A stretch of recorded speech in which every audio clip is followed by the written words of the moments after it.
और देखिए सवाल लोग यही उठा रहे हैं कि आखिर ये बच्चे किस तरीके से अपनी जान गंवा बैठे। अलीशा नायर हमारे साथ सीधे जुड़ गई हैं, उनका रुख करते हैं। अलीशा, अब वहां पर मौजूद है और इतनी इससे बड़ी लापरवाही क्या हो सकती है कि जब शॉर्ट सर्किट हुई तो आग बुझाने का कोई यंत्र वहां पर शायद मौजूद नहीं था, आग बुझाई नहीं जा सकी, बच्चों को निकाला नहीं जा सका और इन बच्चों की जान चली जाती है, वो बच्चे जो 1 से 3 महीने की उम्र के थे। देखिए, बिल्कुल जो जानकारी खुद जो है अस्पताल के जो सिविल सर्जन है उनकी ओर से दी गई और साफ तौर पर बताया गया है कि 2 बजे का समय था। 2 बजे के समय में शॉर्ट सर्किट के वजह से अस्पताल में उस वार्ड पर, क्योंकि वहां पर जो बीमार बच्चे को देखभाल की जो इकाई यूनिट होती है वहां पर करीबन 17 बच्चों को रखे गए थे और वो जो बच्चों की उम्र उम्र सिर्फ 1 दिन से 3 महीने तक की उम्र के बच्चों को वहां पर जो बीमार बच्चे हैं उनकी वहां पर देखभाल की जा रही थी। पर उसी कमरे में जहां पर हम देख रहे हैं कि शॉर्ट सर्किट होने के वजह से वहां पर पूरा धुआं हो गया था और धुआं होने की वजह से कमरा बंद था पूरा, जिसके वजह से वहां पर दम घुटने के वजह से 17 में से 10 बच्चों की जान चली गई।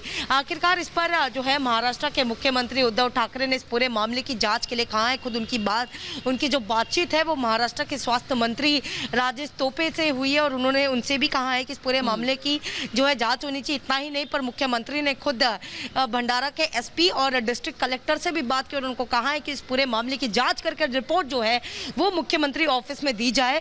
पर एक इसके आखिरकार जिम्मेदार कौन है ये जरूर देखना होगा, इसकी जांच जरूर। अलीशा, वापस लौट रही हूं भंडारा अस्पताल के ही, भंडारा जिला अस्पताल के ही डॉक्टर प्रमोद खंडाके इस समय हमारे साथ मौजूद है फोन लाइन पर। आपका स्वागत है सर। सर, थोड़ा सा आप बता सकें यह हादसा हो कैसे गया, क्या नियमों का पालन नहीं किया गया, क्या फायर एक्सटिंग्विशर्स हॉस्पिटल में नहीं थे, तुरंत आग बुझा ली जाती? मैडम, नियरली 1:30 PM को नाइट को वो ये लगी थी, आग लगी थी, धूल लगा था उसमें। तो immediately on duty staff nurse ने इमीडिएटली इन्फॉर्म किया। तो पहले प्रिकॉशनरी बेसिस पे सभी के आजू बाजू के जो पेशेंट है सबको इमीडिएटली दूसरे वार्ड में शिफ्ट करा दिया। जैसे लेबर रूम के डिलीवरी के पेशेंट थे, एएनसी पेशेंट है, और ये एएनसी रूम में पूरे के पूरे स्टाफ आया, मेडिकल ऑफिसर आ गए और उनको फिर बाहर निकाला। तो उसमें से 7 बच्चों को हम लोग बचा सके और 10 बच्चे सफोकेशन और हो गया और ये हो गई, एक्सपायर हो गई। डॉक्टर प्रमोद, ये बताइए, किसी भी अस्पताल में सुरक्षा मानक अपनाए जाते हैं, यानी कि अगर ऐसी स्थिति बनती है तो उस स्थिति पर कैसे काबू पाया जाए, इसके लिए मैन पावर होता है, इसके लिए इंस्ट्रूमेंट्स होते हैं। क्या जिला अस्पताल में सब कुछ है? जब ये लगी थी, आग लगी थी, तो ऑन ड्यूटी स्टाफ नर्स ने फायर एक्सटिंग्विशर का यूज किया था। नियर अबाउट 7 फायर एक्सटिंग्विशर का यूज करके उन्होंने आग को काबू में लाया था। सर आप साफ जवाब नहीं दे रहे। अगर सब कुछ इतना बेहतर था, सब कुछ काबू में आ गया, तो 9-10 बच्चे किस तरह से जिंदगी की जंग हार गए? मैडम, क्या हुआ कि ये रात को जैसे ऑन ड्यूटी सिस्टर ने जो आग लगी थी, इमीडिएटली उन्होंने दरवाजा खोल के बच्चों को बचाने की कोशिश की है। मेडिकल ऑफिसर भी थे ड्यूटी पे। डॉक्टर प्रमोद, आप कह रहे हैं कि सफोकेशन से 10 नवजातों की जान गई है, मतलब कोई पर्याप्त वेंटिलेशन का भी कोई व्यवस्था नहीं थी? यही मतलब हुआ इसका? तो नहीं मैडम, जैसे ये लगा तो कैसा रहता मैडम कि इलेक्ट्रिक का शॉर्ट सर्किट हो जाता, लाइट का ये इश्यू हो जाता। तो उसमें कैसे है कि एकदम से धूल जमा होगी वो आग लगने से, तो धूल लगे से पूरे ये पैक रहने से वहाँ धूल जमा होती थी। और बाद में 7 लोगों ने पूरा उनको निकाल के सब बच्चों को ये किया था। हमारे साथ जुड़ने के लिए बहुत बहुत शुक्रिया डॉक्टर प्रमोद। और देखिए, जिस तरीके से जिला अस्पताल के डॉक्टर का ये कहना था कि सब कुछ किया गया, कोशिशें की गई, लेकिन जरा सोचिए, कोशिशों के बावजूद अगर 10 नवजात बच्चे इस तरह से जिनकी मौत हो जाती है, ये अपने आप में बड़ा सवाल है। सवाल इस बात का कि कोई भी व्यवस्था इस तरह के अस्पतालों में आखिर क्यों नहीं होती है। प्रधानमंत्री का भी इस पर आ गई है बात कि हृदय विदारक घटना है ये, परिवारों के प्रति संवेदना है मेरी। प्रधानमंत्री नरेंद्र मोदी कह रहे हैं, सवाल यहाँ पर यह कि क्या कोई निगरानी तंत्र वहां नहीं था, क्या कोई देखने वाला नहीं था, क्या इस तरह की व्यवस्थाएं होती हैं अस्पताल के अंदर जिसका दावा बार बार अस्पताल करते हैं? क्या कहना है उन परिजनों का जिनके बच्चों की जान चली गई इस लापरवाही के चलते? सुनिए। हाँ, यहाँ लापरवाही है। लोग सोए थे। हाँ, लापरवाही है यहाँ पे कुछ चल रहा नहीं है। और हाँ, हमेशा लापरवाही चल रही है यहाँ पे। आधा घंटा लेट बताया। हाँ, ज्यादा चलते नहीं यहाँ पे। औषधि वगैरह देने के कारण तो 5 मिनट के पहले देने के 15 मिनट बाद में देते हैं। तो मैं तो यहाँ पे देखा तो एक तो वो बैठने भी नहीं देते हैं। 10 दिन हो गए यहाँ पे हैं हम, तो हमारे लड़की को दूध पीने भी नहीं जाने देते थे, वही पिलाते थे, क्या कहते थे तो मालूम नहीं ना, अभी बैठने भी नहीं देते हैं। लापरवाही है, पूरी लापरवाही है। यहाँ के स्टॉप को यहाँ पे आधे घंटे बाद मालूम पड़ रहा है, तो यहाँ के जो फैमिली मेंबर्स है उनको तो मालूम पड़ा नहीं, लेकिन ये आधे घंटे का डिस्टेंस की वजह से, आधे घंटे के डिस्टेंस की वजह से यहाँ पे बच्चों की मौत हुई, क्योंकि वहाँ पे बचाने वाला कोई अवेलेबल नहीं था। यहाँ पे स्टाफ वहाँ पे अवेलेबल नहीं। यहाँ पे लापरवाही इतनी ज्यादा, हमेशा से लापरवाही होती है, कोरोना काल में भी लापरवाही, सब कुछ लापरवाही।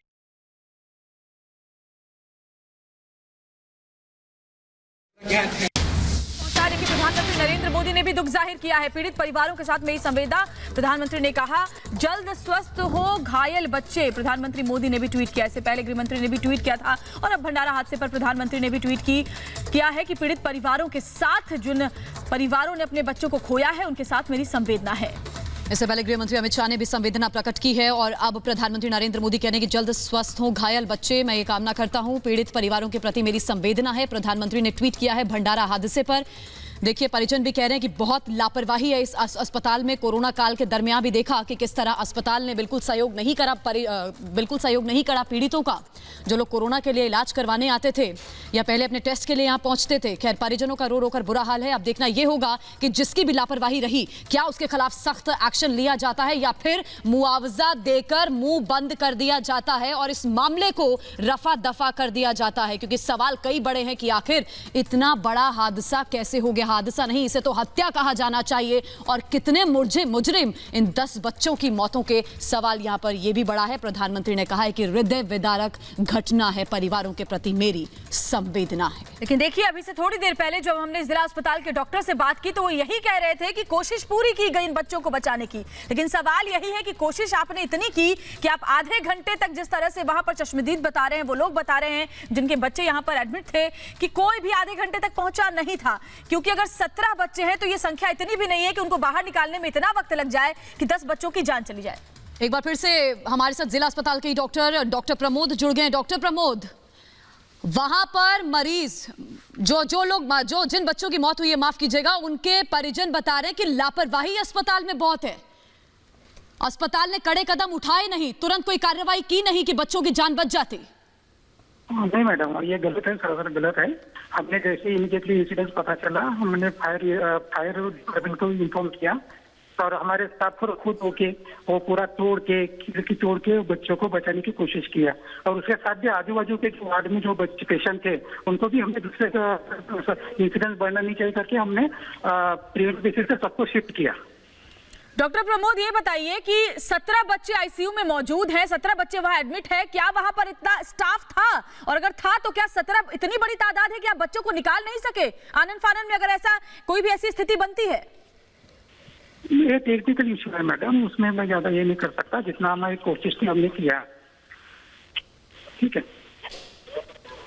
डॉक्टर प्रमोद, ऐसा लगता है आपके पास जवाब नहीं है, और शायद आप मान नहीं सकते, आपकी प्रोफेशनल मजबूरी है कि आप मान नहीं सकते कि वहां पर कमियां थी, लापरवाही थी, ये हम भी समझते हैं। लेकिन आप सोचिए कि कितनी दर्दनाक ये घटना है कि जो परिवार अपने बच्चों को बेहतर इलाज के लिए जिला अस्पताल में भर्ती कराते हैं, उन परिवारों के नौनिहाल सिर्फ लापरवाही की भेंट चढ़ जाए, तो आखिर इससे दुर्भाग्यपूर्ण भला और क्या हो सकता है? अब चलिए उस व्यक्ति का बयान हम आपको सुनाते हैं, उस व्यक्ति की बात आपको सुनाते हैं जिसने खुद अपनी जान पर खेलकर उन बच्चों की जिंदगी को बचाया है। देखिए, 17 बच्चे थे, 7 बचाए गए हैं, लेकिन 10 बच्चों की मौत हो गई। सुनिए। मैं यहाँ पे बैठा था, ड्यूटी कर रहा था अपनी। मेरे को 1:45 बजे कॉल आया कि ऊपर में आग लग गई है एसएनसीयू में।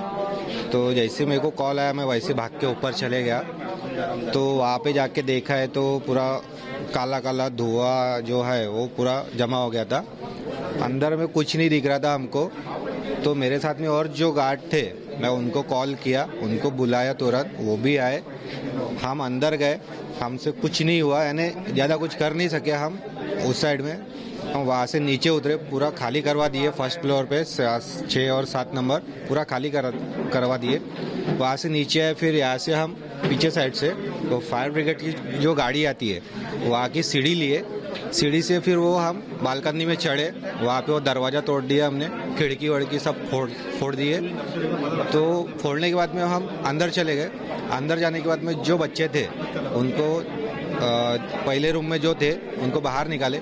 जो रूम में आग लगी थी वहाँ पे फिर अंदर घुस गए और जो बच्चे ने डेथ हो गई थी वो सबको एक एक करके हमने वो फिर बाहर निकाल दिए।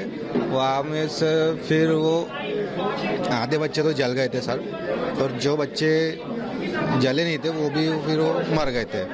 तो ये पूरा यानी 3-3:30 बजे तक के ऐसा हमारा चला प्रोग्राम निकालने का।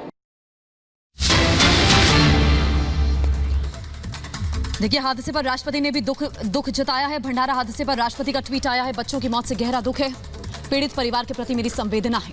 राष्ट्रपति रामनाथ कोविंद ने बच्चों की मौत पर दुख जताया है, पीड़ित परिवारों के प्रति मेरी संवेदना है। प्रधानमंत्री भी संवेदना जता चुके हैं। गृह मंत्री अमित शाह ने भी संवेदनाएं प्रकट कर दी हैं और प्रधानमंत्री ने कहा कि जो बच्चे अभी घायल हैं वो जल्द स्वस्थ हों। मैं इस बात की कामना करता हूं। हृदय विदारक घटना है, ये भी राष्ट्रपति रामनाथ कोविंद ने कहा है।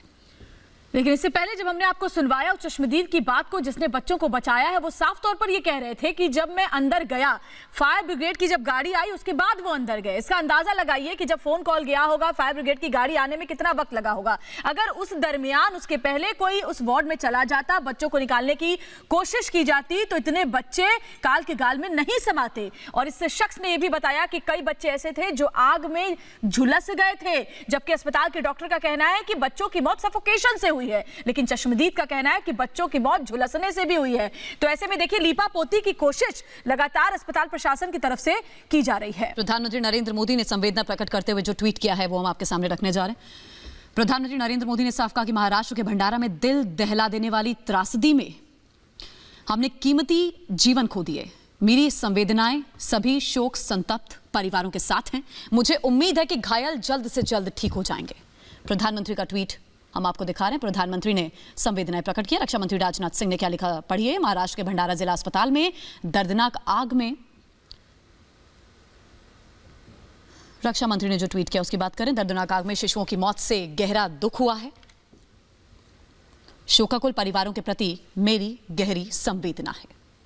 तो एक के बाद एक ट्वीट सामने आ रहे हैं, क्योंकि जिसने भी इस दर्दनाक घटना के बारे में सुना दुखी है। देखिए, डॉक्टर हर्षवर्धन स्वास्थ्य मंत्री लिखते हैं, भंडारा जिला अस्पताल में बेहद दुर्भाग्यपूर्ण घटना के बारे में महाराष्ट्र के स्वास्थ्य मंत्री श्री राजेश टोपे जी से बात की है, जहां की घटना में मासूम बच्चों की मौत हो गई है। परिवारों के प्रति गहरी संवेदना, निर्दोष नवजात जिन्हें बचाया जा सकता था उनके लिए प्रार्थना। तो डॉक्टर हर्षवर्धन का ट्वीट आप पढ़ रहे हैं। देखिए, हमारे साथ बीजेपी के नेता राम कदम जुड़ गए। राम कदम जी, अब इसे हम हादसा कैसे कह दें? ये तो साफ तौर पर लापरवाही सामने आ रही है। ये तो हत्या हुई है, हत्या। हालांकि जिला अस्पताल के डॉक्टर इसे मानने को तैयार नहीं है बिल्कुल भी। राम कदम जी, आपका क्या, आपकी प्रतिक्रिया सर इस हादसे पर? देखिए, जिस प्रकार से मासूम बच्चों की दर्दनाक मौत हुई है, ये पूरी तरह से दर्शाता है कि वहां पर लापरवाही हुई है।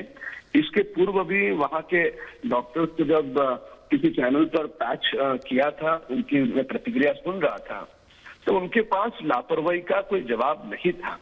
और ये पूरी तरह से दिखता है कि जो नन्हे बच्चे हैं, 10 बच्चे जो जिनकी मौत हुई है दम घुटने के कारण, वहां पर धुआं हो गया था और वो श्वास नहीं ले पाए, उनकी मौत हो गई। 7 बच्चों को बचाया गया है। प्रार्थना है कि वे पूरी तरह से स्वस्थ हो जाए। तो ये कहीं ना कहीं प्रशासन की वहां पर पूरी तरह से लापरवाही है और इसकी कड़ी निंदा जितनी करे उतनी कम है। इसकी तुरंत सरकार की ओर से जांच हो और जो भी लापरवाही के कारण है, जो भी लापरवाही जिन्होंने बरती है, उन पर कड़ी से कड़ी कार्रवाई की हम मांग करते हैं और भविष्य में इस प्रकार की घटनाएं न हो, इसकी सरकार की ओर से सावधानी लेने की आवश्यकता है। तो आपने विगत 12 महीनों के अंतराल में देखा होगा कि कोरोना काल में लोगों की तड़प तड़प करके मौत हो गई है। कई अस्पतालों में समय पर ऑक्सीजन नहीं दिया गया, इस कारण मौत हो गई। लाशें एक हफ्ते तक टॉयलेट में पाई गई है और हफ्ते के बाद सरकार को पता चला कि यहाँ पर एक लाश पड़ी है।